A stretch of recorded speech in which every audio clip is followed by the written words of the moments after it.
Hey, this is Dave with Rough Notes Magazine. We're all about helping agents and brokers thrive, and we're impressed with what you're doing. Can we feature you and your team on our front cover? Nancy and David, tell me the feeling you first had when you found out that your agency was going to be on the front cover of Rough Notes Magazine. Well, I'll go first on that. I had been received an email, little emails back and forth, and I got the call, and I was really surprised. I mean, I was like, wow, so cool. It's something that, we get the magazine every month, and we say, oh, wow, I know that agent, or, oh, they sound really cool. And I was surprised. I thought maybe it would be an article inside, so when they said it was going to be on the front cover, I was like amazed.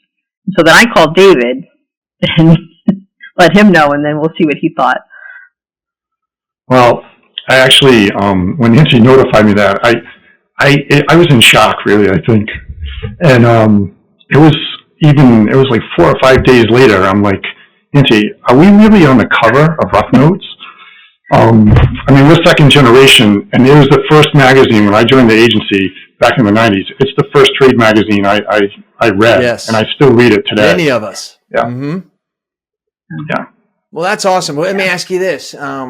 For some people, it's like a major event, as you're saying. Where were you, Nancy? I was actually in my office. So I returned a phone call from an email. So it was like 11 o'clock in the morning, I think. And I was in a call. And as soon as I finished that up, I gave a call back.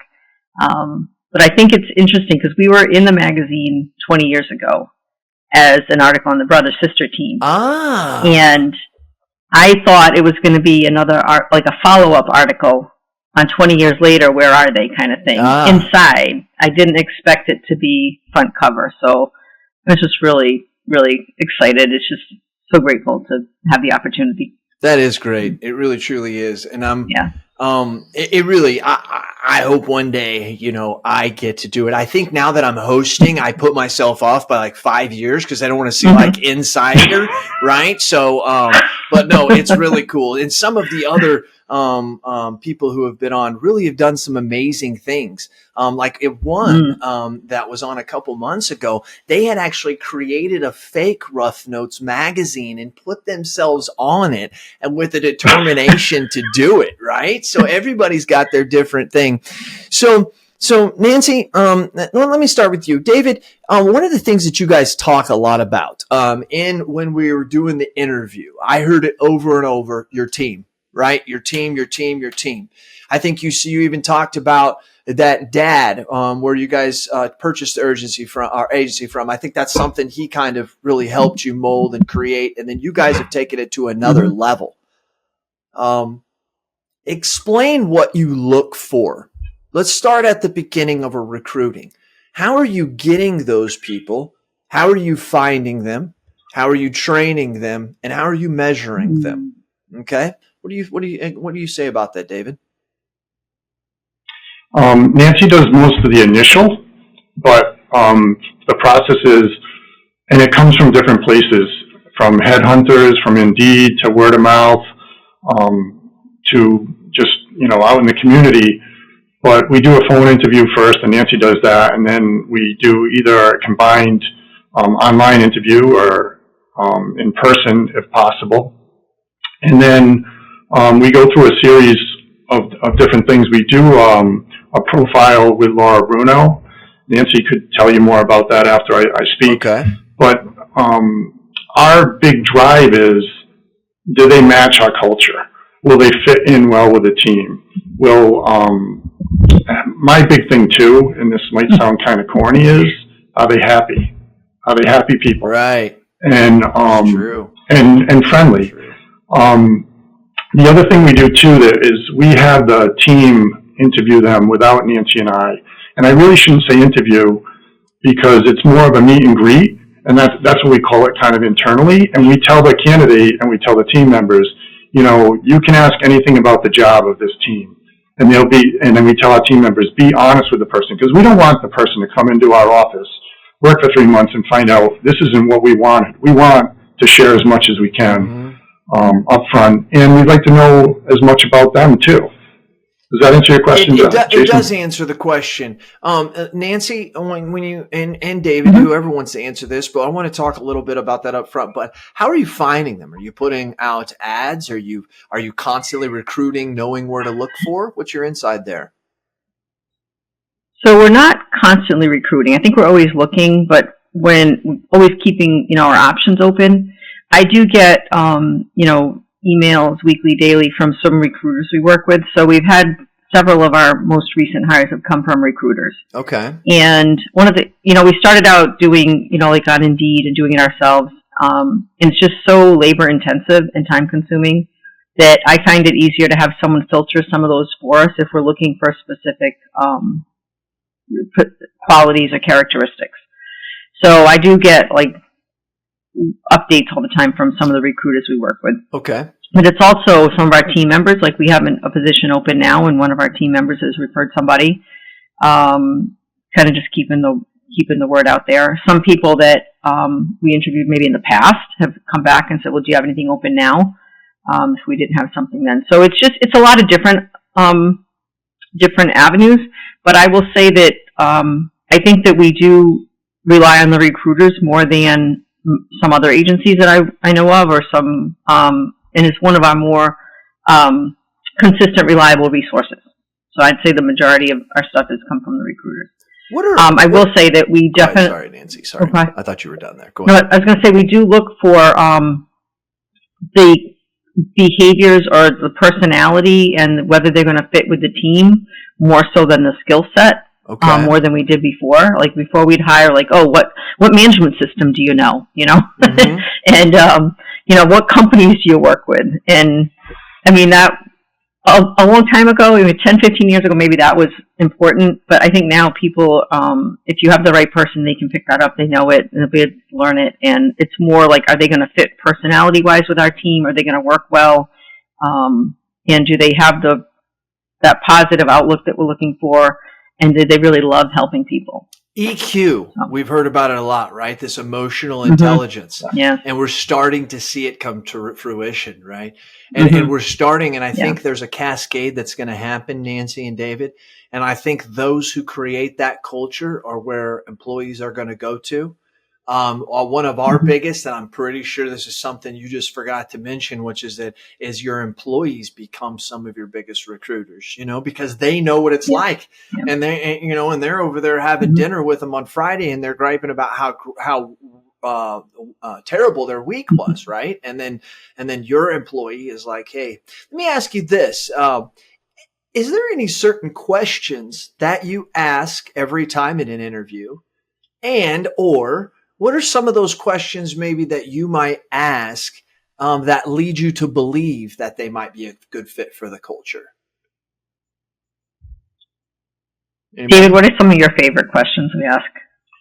Boy, I've drawn a blank here. We always have a couple. I got some. Go ahead. So we do ask them what their hobbies are. Okay, and that a lot of times it gives you insight as to whether they're extroverted, introverted, if they're really highly social or they're more, more on the quiet side. And then, I find for a really good detail account manager, if they do puzzles, if they like to do puzzles and play games, then that's kind of an insight that they like to solve problems, right? They like to help people figure out their insurance, options. So that's just kind of a little quirky one that we like. What are your hobbies? Right. Also, what they read, if they're readers or not. If they like to read books and what they do read.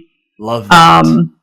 That's a good one. I never thought of that, Nancy. That's a good one. And I'm a big reader. Ooh, I like that. I like that. We know you are, yeah. Mm-hmm. And then I think some of the other ones are, we ask them to words that will describe themselves. Like how do their friends describe them, how they describe themselves, and how their coworkers would describe them. So those are some of the ones that are just outside of the normal, we don't really say what are your strengths and weaknesses, because that's, but you kind of ask that roundabout, And then I also, in the phone screening, I like to ask them, well, why do you want to work with our team? What makes us special to you? And I think the thing that David mentions, we really try to be transparent, because even though we might think they're the greatest candidate, if they don't feel like they're going to fit in our agency, then we don't want to go down that path, because it may not end in a positive it's going to be a struggle for us if they don't fit in the culture. So we want to make sure they're as happy with us as we would be with them. So that's why we do the team meet and greet. If the team feels like they're not going to be a good fit, and sometimes that's happened. They're like, they just seem, and then we can ask follow-up questions to the candidate that might then uncover something that we didn't see first time around. That's right. So. If you listen here, front cover listeners, you hear that they build a great culture starting at the beginning, right? It's putting it in. You could hear the questions she asked, and I know you're listening and you're thinking, hey, that's a couple good ones. And think about that. One of the things that we do, two things, I just wanted to throw this out there. I wasn't expecting to go here. Goes back to what you said, David. Travis, my business partner, likes to ask them, are they lucky? Do they feel lucky? Because somebody who feels lucky usually has a pretty positive outlook, right? If you're like, nah, nothing ever good happens to me, I never get lucky. Oh, yeah. It doesn't mean that that's a bad person. Could be still a good employee, right? But that's just one of his things. And then one of the things that Carlos Vargas, if you guys know Carlos taught me this a long time ago, taught me this to do with my employees, but also taught me to do with my clients, is frog them. And he says you ask them about their friends, their relationships, their occupations they have or prior had, and what are their goals.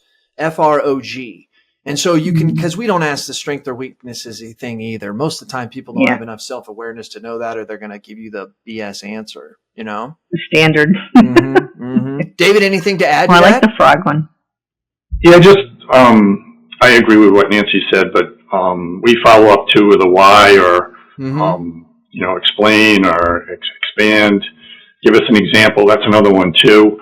So if we say, what are 3 words your friends would use to describe you, we might pick one and say, well, give us an example of why, or tell us why your friends use this word. Love that. And that kind of digs a little deeper. Love that. Okay. So the training, and Nancy, David mentioned some program or something that you guys kind of use. What was that? Oh, we do a disc profile. So, some people use Omnia or Caliper, but we do the disc. So okay. All right. That's just to see how, and we have a disc on all of our teams. So then we'll see how they're going to fit within the team as well. So I love it. I love that stuff. Yeah. I love that. Okay, let's talk about Dad real quick. Going back to the beginning, tell us about Dad and tell us about where you guys started there to get where you are now. You want to start first, Nancy? No, you go, Dave. All right. Well, Nancy joined the agency before me, and I joined a year after. When I came in, I brought computers into the agency, and I really didn't think it was going to be a long-term thing, and it turned out to be. I've been working here since '91, so. And what was great though is the years that the 3 of us worked together. It was just so much fun, and I run into so many people that say, "How could you work with your sister?" And I'm like, "Well, my dad, my sister." And I go, "How could you work with family?" I'm like, "How could you not?" It's just so enjoyable. So I guess we hit the lottery because we were born in the U.S. and my mom was a nurse and my dad was an insurance agent. So been helping people. What better industry than the insurance industry in the U.S., Right. So. Yeah, I think it's the greatest industry God ever created, and I think you guys definitely agree. Was it 90 you came in and 90 and she was 91? I mean, I'm sorry, and Nancy was 90?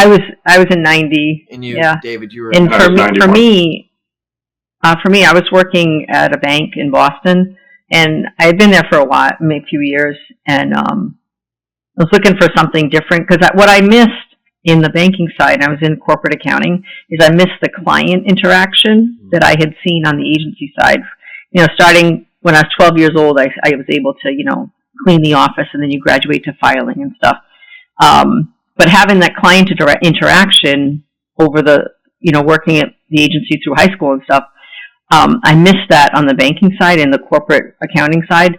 So I said to my dad, I said, "Well, you're never bored at work, are you?" And he's like, "Oh gosh, no, every day is different, And he's like, "Hey, I got an opportunity. I have an agency in the next town over that was looking to sell, but I don't have anyone to work there. Was it something you would be interested in?" And I was like, let me think about it. And his story is I called him back 2 hours later and said, okay, let's do it, So we purchased that agency, and I ran that agency for a few years, for a long time, before we merged them all together. But I always figured, I'll give it a try. If it doesn't work out, I can always go back to something else, go back to banking, whatever. And, 30-something years later, here I am. So it was a good choice. But working with our dad it was really good because we worked with him for 15 years, the three of us all together, before we purchased the agency from him on his retirement. And, we're just really grateful that that's the industry he chose. I mean, my dad's the ultimate entrepreneur. It's at 90 years, he's 89, and he's still looking for business opportunities as he drives down the street. And David sees that more than I do. But, he had an opportunity for a Harley dealership. He didn't go that route. Because, he passed it, he kicks himself now, because if he bought that back in, 1970 or 60 something, he, would be worth quite a bit. Mm-hmm. But he had several other, ideas. So we're glad that he settled on insurance, because we think it's great. Yeah. David, and Nancy both, could you imagine her as a Harley rider, and you too, David, you maybe got the leather. Nancy had a Harley. See? Okay. I did have one. I don't anymore, but I did have one for a while. Well, if you owned the Harley dealership from Dad, you probably would have had one. Yeah. I would have I would have had a few. David with a bunch of tats, he's over there tatted up. I guess you don't have to be a Harley rider and have tattoos, but that's sometimes what you associate. No. Yeah. So anyways, nothing against tattoos. I love them. I think they're very unique. Now, okay, so when did you take over from Dad? How long was Dad in the office? Was it in the mid-2000s? 2004. So we bought the agency from him in January 1, 2004. And you recently hit a goal not commission. It'd be nice if it was 11 million in commission, wouldn't it? 11 million in revenue. We're on our way, Nancy says. Way. Premium. Premium. I said it again. I'm sorry about that. But no, so 11 million in premium, which is fantastic. Shows that you guys have been working. And I want to talk about the future. You said that you have goals for the future. Why don't you tell us about what those goals are and how do you plan to achieve them? David's going to take this one. Yeah, I'll just touch on the past though, just for one second. When we closed the books in 2018, we're at 3.56, and we did 3 purchases since then, and we closed the books in 2023. We're at 11.44. And a lot happened in the background or in our past to make us brave enough and confident enough to do this, and to be savvy enough to go through these deals, because 5 deals, agreeing to a purchase and sale with somebody is a challenge, or can be. But I remember sitting in a meeting, and we'll maybe get into a little bit about our coaching in the past, but we were in a meeting, and Nancy and I presented that, we wanted to triple the size of the agency and get it to, 11 million and, in 5 years. And one of the agents told me recently that they were in that meeting and they're like, what do these guys think they're going to do? This isn't going to happen. Just in the back of his head. And we've done it. And, I look back and we want to do more, but it's great to measure backwards too and see hey, this is what we accomplished. Right. But, back to the future, we talk about this so much, and there's so much we could do. We could sit where we are and try to maximize the profit. We could keep on, we could rest a year and then do the same thing again, go 5 years and try to triple again.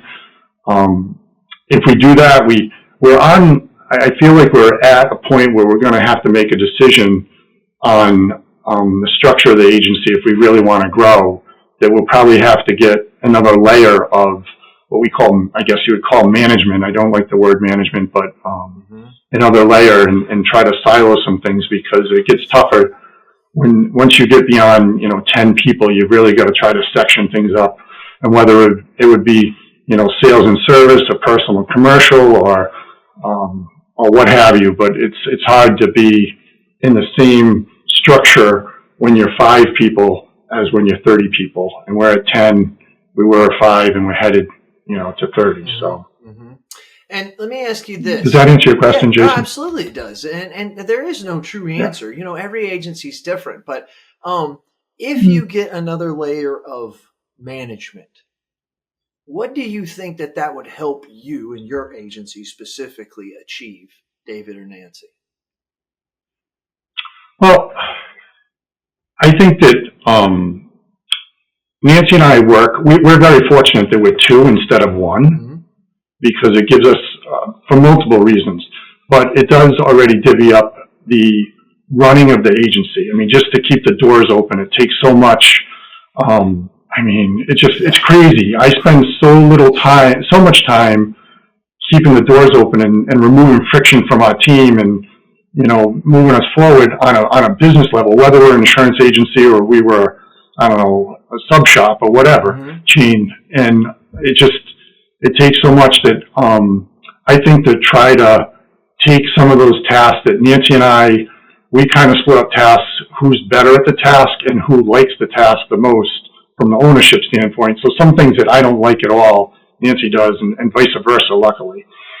But I think that we could take some of those tasks and maybe send them down to somebody else, an admin person or an integrator or something, and it would free us up to really focus on bringing the ship forward on a captain level, David, you're more of the... And the ship's getting bigger, so we've got to, when we move it along, you've got to make sure you're headed in the right direction because it can't stop real easy or move as quick as it did before. Real fast. Not as fast. No, we're not in a dinghy anymore. We're not, and that was the goal. David, you said you were more of the tech. Are you still heavy in the tech in the agency?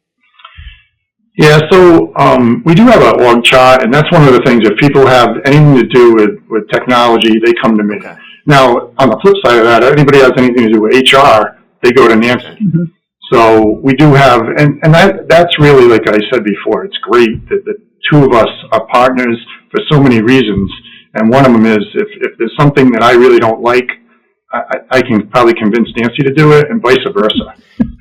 David, one of the things I want you to get you, it doesn't matter, but one of the things that I was just saying to my team yesterday as we met is that it doesn't matter if it's the Insurance Alliance, agency intelligence, virtual intelligence. We need a tech person more than we almost need an operations person anymore.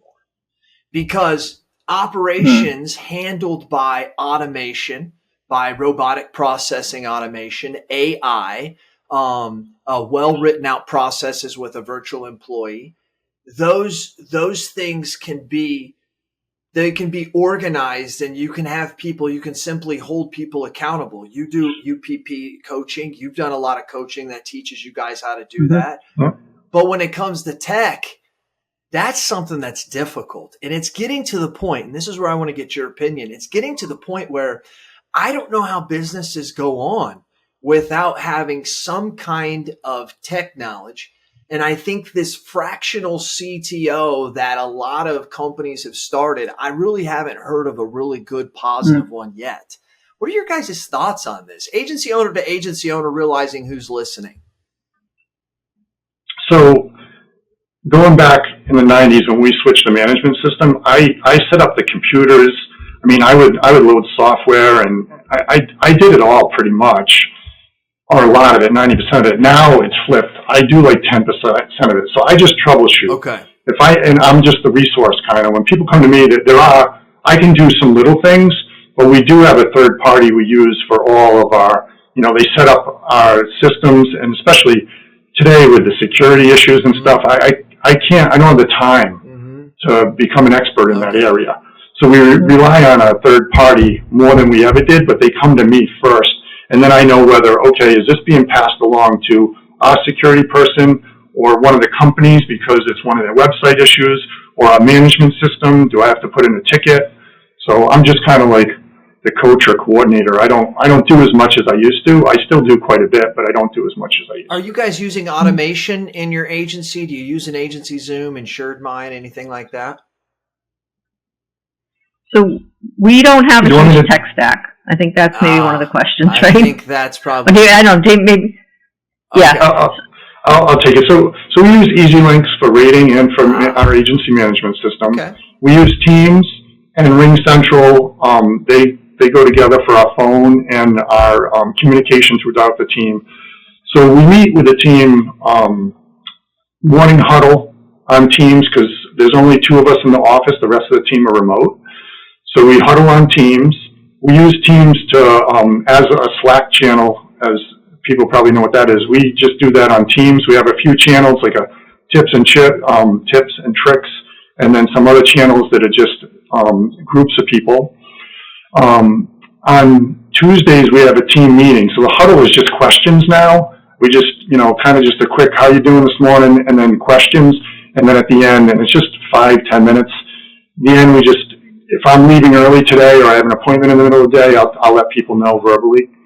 And then on Tuesdays we have a team meeting every Tuesday, and that's more like a mini state of the agency.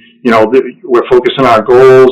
We go over our core values, a motivational moment, and then we hit like any company announcements we want to do, and then Nancy and I kind of set up themes. We'll take suggestions from the team, but we set up just themes to cover, a service, sales, or company type of goals, or technology, or whatever. And then we shoot the breeze on Wednesday afternoons and Friday afternoons at 2:30, and we try to keep it to a half an hour. But that's more like, hey, what are the kids doing? What are you making for dinner? What did you do last weekend? What are you going to do this weekend? All just water cooler, no business transactions or insurance. We sometimes will invite marketing reps in there just to get to know our team because they can't come into our office. And then we use Teams throughout the whole day, and we store files in there too. So all your HR stuff, like posted the days off and things like that. We use it for our we track sales. We have a spreadsheet. We put our new business. We split by month, so anybody can go in there and it's live. It's so great. David, thank you. In addition to that, we use Outlook, the whole Outlook suite, and then the company websites, and there's a whole bunch of other things we use too, but that's the majority of it. No, David, seriously, thank you. I love that. That's the description that we want the front cover listeners to hear, right? That we want to hear that detailed, because some people are saying, hey, I'm not doing that, or I am doing that. Front cover listeners, one thing you can get out of that, please do, is that's the basis for culture building right there. Nancy, David, you know this, right? That constant communication. I know there's a lot of agency owners that are listening to this right now that probably don't talk to their people more than once or twice a week or a month. And that's their style, right? We're not down in that. But I also want to encourage you, front cover listeners, that maybe you are the one that's having a hard time building the culture and you're not meeting with the team like that, right? Nancy and David, I believe that Teams and or Slack is your digital ecosystem, right? When I come in to buy your agency, David and Nancy, I'm going to want to know, how well do you use Teams? How much are you using the suite? Do you have SharePoint set up, right? These are the things that you guys are building on. Kudos to you in that. So any last minute things you want to say? I want to move on to some of the extracurricular activities you do, and I want to talk to you about that, Nancy. Anything else? Do you want to say? Nancy, you got to touch on the PX3. Oh, the culture piece. So we do meet with one-on-one with each. I meet one-on-one with each team member like monthly. Love it. So and maybe periodically, like throughout the week, but we have a scheduled monthly meeting that's just like, hey, how you doing? And working on their personal and professional goals. So it's really important to David and I that they have both personal and maybe professional goals in their chart, because people with goals are happier, achieve more. They have, higher work-life balance, I guess, better work-life balance. So, and they range everything from, I want to run a 5K, do I want to lose weight? I want to, I don't know, go on vacation. And then it might be, I want to hit a better sales target, or I want to round out more accounts. But I think that's important, because it keeps us in touch with them one-on-one. Because with us being 100% remote, I mean, David and one other person are in the office, but you don't get that, come in the office and sit down and chit-chat. So that's a dedicated time that we have, 15, 20 minutes to go over with them. What can we do to help you, get to that next step that you want to do for your goal.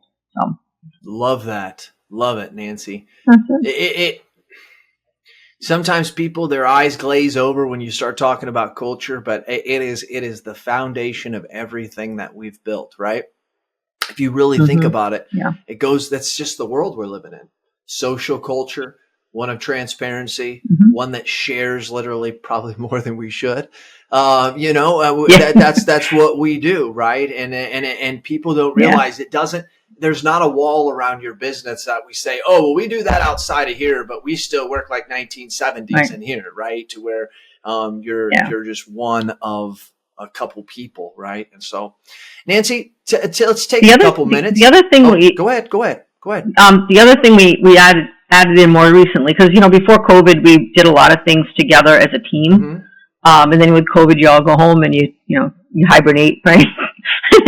Gotcha. But we did start in the past probably 6 months. We try to quarterly do an event together. So one of our team members is having a baby, so we did a baby shower for her a couple months ago. We did, what was it? So we've started to get together like for dinner or go to an event together outside of the office, which we used to do that a lot. And that was something that was missing.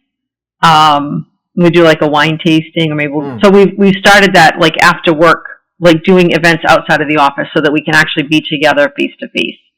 So that's something that's become more common in the past, this year. And alcohol always helps with that. I just have to say, we don't have to. Well, and yes. Well, sometimes it's lunch, so we don't drink at lunch like we used to 20 years ago, You got to do dinners. No, I'm joking. I'm just joking. Nancy, let's explore this for a couple minutes and then we'll wrap up. You've got a lot of things. Give me a 30-second soundbite on all of them. You guys have done the Goldman Sachs. You guys have been presidents of your associations. Tell us about all of the coaching programs you're through. Try to, keep it short on each one, but this is important to your success and front cover listeners need to know. Yeah. I think it is key so when we first bought the agency, David and I realized that we didn't have, quote, a boss. We had each other, but we didn't really have someone to answer questions. And our dad would have been there, but as soon as our dad retired and we bought the agency from him, our mom got pretty sick. So he was devoted to taking care of her. So we looked at each other and said, we need someone to help us navigate this new ownership, right? Because the first time he realized, oh my gosh, I have to make sure everyone gets paid this week, right? There's other people depending on us. Yeah. That's like that's the rude awakening when you buy the agency, right? It's not your responsibility before that. So our first coaching experience was with the Sitkins group. And that we stuck with them for maybe about 2 years, David? I don't know. But we stuck with them for a while.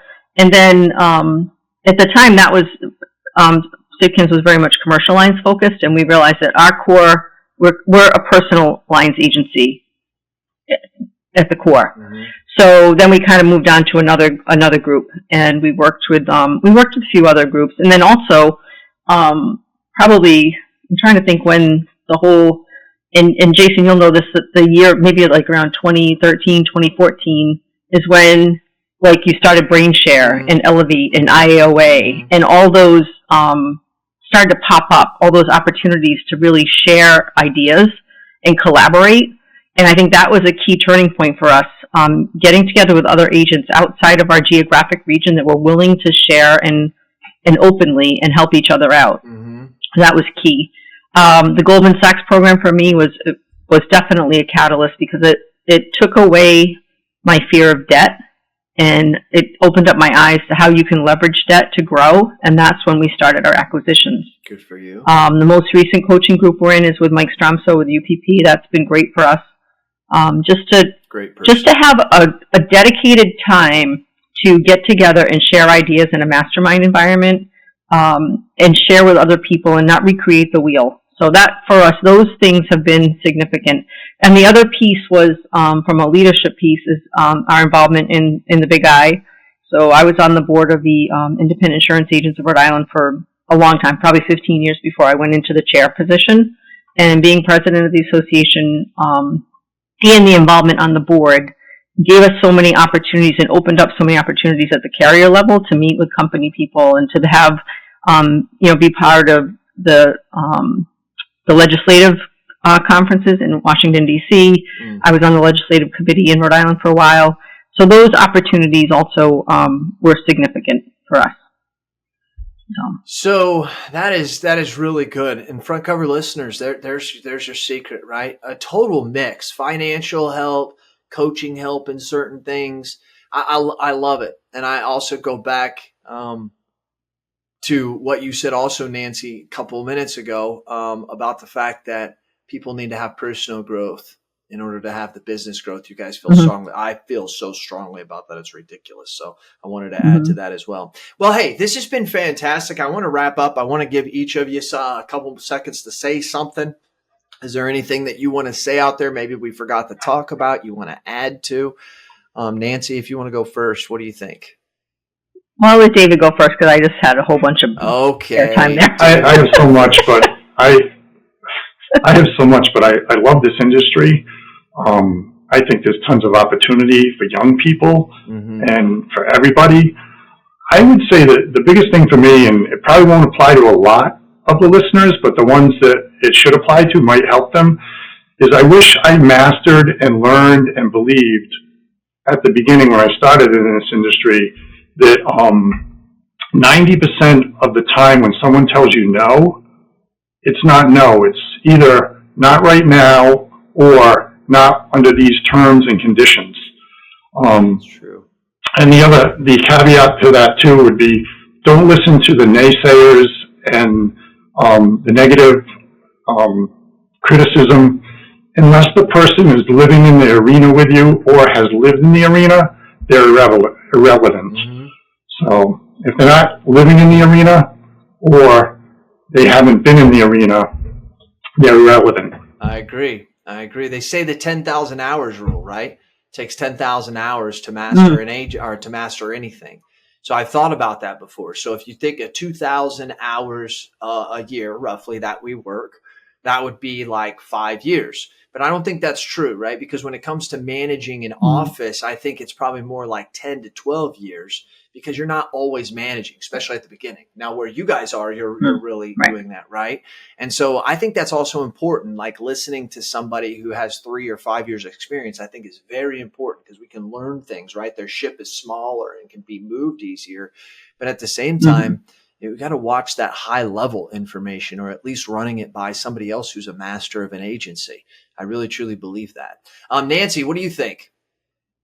You got anything to say? Follow up? Yeah, I just think that I know David agrees with me on this one because we say it all the time, is that we're just so grateful to our dad for starting the agency and being a part of it. And both of us grew up saying we would never, ever, right? Yeah. We'd never, ever, do insurance. But it's something that we both we love what we do, each of us. I mean, love what I do every day. I love coming to work still. And the day you don't like it, that's when you got to start thinking about what's going on. But I'm also grateful to just all of the opportunities available in our industry for sharing and collaborating. And it's such a dynamic environment. So I just think it's, like you say, it's the best industry out there. Couldn't be better. So. It's really weird that we take for granted what you just said, Nancy. We just think that all industries share. We just think that all shoe stores get together and share, right? And then they're right down the road from each other, right? We don't realize how rare this is. And when you speak to other business owners, especially high level, those taking other coaching, right? Someone who's actually trying to build their business, they'll tell you straight up. It's amazing that you have a mastermind that other agents literally tell you their secrets. And you know what? They do. And I've never ran into any of them. Right? That just still shows it's that abundance mindset versus that scarcity mindset. So, Nancy, David, thank you very much. I do appreciate you giving us your time. And it's just not the time that you've given now, right? It's the time that you've put in since you started in 91 and 90, and that you've given, worked with Dad. This being one of the publications that was one of the first, and God knows in the last 20 some years. You probably read it a lot. I understand the significance of where you are, and good for you. I'm really happy and proud of you guys. Yeah. We're so grateful to Rough Notes too. I just can't believe that we have this opportunity. So we're incredibly thankful. They're great.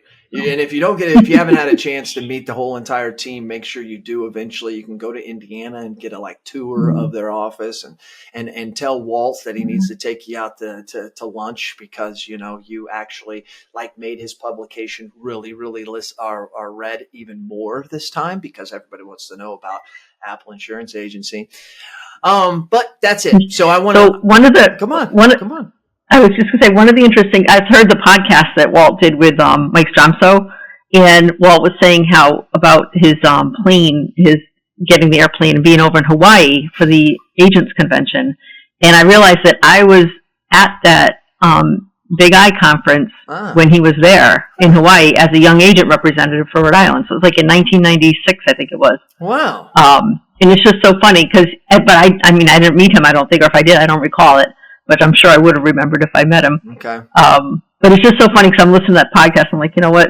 Our paths have crossed before. So that is kind of cool. interesting. That is cool. It's a small industry. Very, very It's small a small industry. world after all. It's a small world. Yes. Okay, so hey, all you front cover listeners, thank you very much for supporting what we do over here. We always thought that taking the digital paper and bringing it to,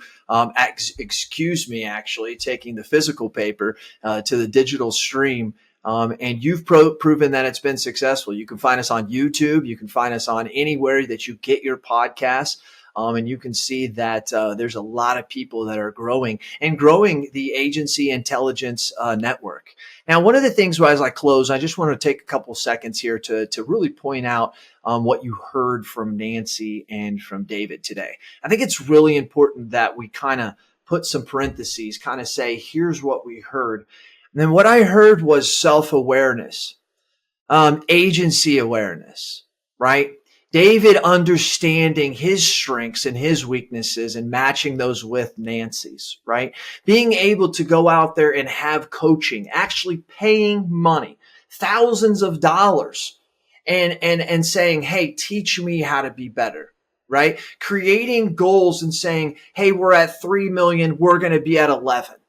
Understanding who's going to be that person, the hiring tactics that they have, the questions they ask, trying to find who's going to fit into the culture, not just so much who's the position, but are you going to fit with the team to be able to adequately work in that position? It's self and business awareness. I truly think it's probably one of the most powerful things that we can do as business owners. And I think that Nancy and David are living examples of that. So when you really do find that out, who is your agency? Who's your customer? What are your employees doing? What are your clients expecting from you? What do you expect from yourself? What are the personal goals of other people? Because I'll tell you this, I think one of the beauties of being a leader is that you get the opportunity to raise other leaders. And I think the opportunity to be an employer is that you also get to help other employees be self-aware about themselves. And I think that that's one of the most important things that we can do. So I just want to thank you once again, Rough Notes. Thank you very much to all you front cover listeners. And thank you, Nancy and David, excuse me. I don't want to say Davey. Davey is the head of my president of one of my companies. But David, thank you very much for doing what you do, right?